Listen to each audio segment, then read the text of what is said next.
আলহামদুলিল্লাহ, অনেক ভালো লাগলো। আজকে আসলে একটা উৎসব মুখর ছিল আমাদের শিল্পী সমিতি। প্রত্যেকটা সমিতি এখানে আজকে আয়োজন করেছে, আমরাও করেছি। আমাদের ক্যাবিনেটে যারা আছেন সবাই অনেক কষ্ট করেছে। আমরা কালকে রাত থেকেই আমাদের আয়োজন শুরু, আপনি ছিলেন আমাদের সেখানে। যা আশা করেছি তার থেকে মনে হয় অনেক বেশি আমরা সাকসেস হয়েছি আলহামদুলিল্লাহ। আবার এফডিসি বা সমিতি মুখর হচ্ছে, শিল্পীরা আস্তে আস্তে সবাই মানে আসছে, যোগাযোগ রাখছে। প্রোগ্রাম ছাড়াও ওনারা এখন আসা যাওয়া করছেন। এটা তো আসলে আমাদের জন্য বিশাল একটা সুখবর। আমরা যারা এফডিসি ভিত্তিক শিল্পী, আসলে আমাদের তো কাজ এখন নেই বললেই চলে, যেটা অপ্রিয় সত্য।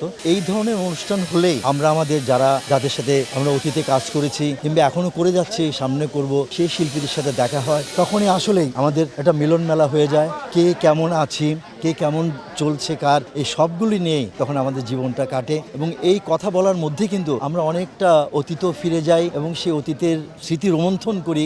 ভালো লাগে যে একটা সময় এই এফডিসিটা এত জনলোকারণ্য ছিল, আজ সেটা যখন কোনো অনুষ্ঠান ছাড়া যখন আসি তখন দেখলে মনে হয় এটা বিরান ভূমি। শিল্পী তো দূরের কথা, দেখার জন্য মানুষও খুঁজে পাওয়া যায় না। আর আগে যখন আমরা যেমন শিল্পীরা ছিলাম তেমনি দর্শকরা আসতো আমাদের শুটিং দেখতে, সেটা খুব মিস করি। এবং সেই সাথে যাদের সাথে কাজ করেছি তারা এখন অনেকেই হয়তোবা অসুস্থ হয়ে ঘরে বসে আছে। তাদের আসার মতো এখন অনেকের হয়তো ক্ষমতাও নেই কিংবা আসতেও চান না, যে কারণ রাস্তায় যানজটটাও একটা প্রকট, যার জন্য আমরা আসতে পারি না। সেই সুবাদও এই অনুষ্ঠানগুলির মাধ্যমে যখন আসে, আসলে তখন আমরা একটা প্রাণের কথা বলতে পারি, মনের কথা খুলে বলতে পারি। এই উৎসবের আমাদের কাছে এখন সবচেয়ে বড় পাওয়া হয়ে গেছে।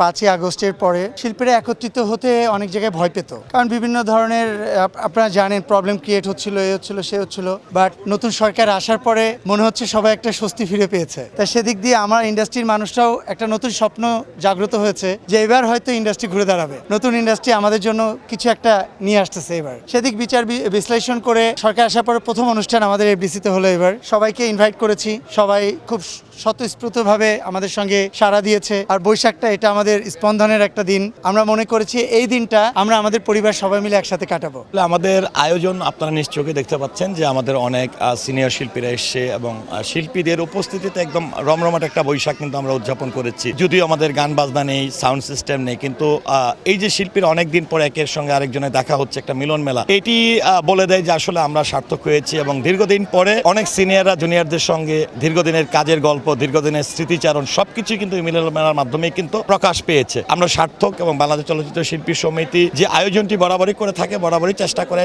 সকলকে নিয়ে সুন্দরভাবে সফল একটা অনুষ্ঠান করার জন্য। খুবই ভালো লাগছে, পয়লা বৈশাখে এফডিসিতে এত সুন্দর আয়োজন করা হয়েছে, সবার সাথে দেখা হচ্ছে, খুব ভালো লাগছে। এখানে এসে পান্তা খাইনি, সকালবেলা বাসা থেকে পান্তা খেয়ে এসেছি। ইলিশ ছিল, ভর্তা ছিল কয়েক পদের।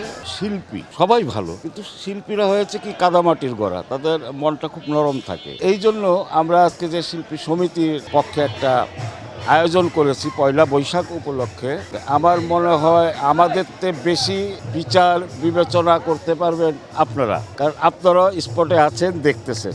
আমার কাছে মনে হয় আমাদের শিল্পী সমিতির আমরা সকল যারা কর্মকর্তা আছি, ক্যাবিনেট মেম্বার, আমরা সবাই সাকসেস এবং সবাই শিল্পী কলা কৌশলী যারা আছে ইন্ডাস্ট্রিজে সবাই আনন্দ করতেছে। এখনও কি গান টান হচ্ছে, কিন্তু সন্ধ্যা পর্যন্ত চলবে ইনশাল্লাহ। সবাইকে শুভ নববর্ষের শুভেচ্ছা এবং কালবেলা পক্ষ থেকে অফুরন্ত ভালোবাসা আপনাদের জন্য। শুভ নববর্ষ।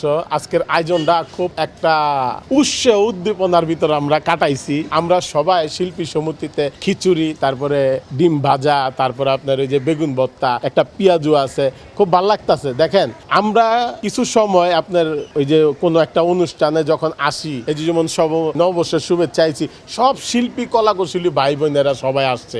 আমাদের সাংবাদিক ভাইদেরকে, অনেক ভাইদেরকে দেখলাম, খুব ভালো লাগছে ভাই, মজা পাইছি। এইটা একটা মিলন মেলা, এরকম মিলন মেলা আমরা সব সময় চাই, এই মিলন মেলাটা মিস করতে চাই না।